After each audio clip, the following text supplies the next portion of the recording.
So before dance started, there's a kind of agreement between oppositions. So lady telling to men, I will do everything what you will ask me to do in dancing unless you will satisfy me in 3 items. First, I should feel good, otherwise why I'm here? I should be pleased. Number 2, your propositions should come in time, because there is something called music we have to follow.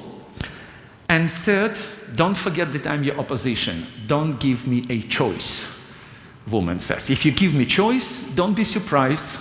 I will not choose what you want. As natural opposition, I will choose something opposite.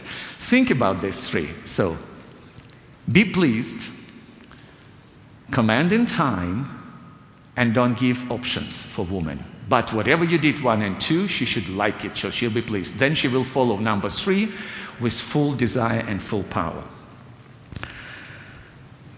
So in dancing, because of this Queen and Prime Minister combination, by the way, I was thinking, Theresa May was just stepped down yesterday, from the Prime Minister position. Maybe that was the reason she was a woman. So in Britain, in fact, you have Queen woman now and Prime Minister woman. I hope the man probably will be better on his position to serve his Queen as well.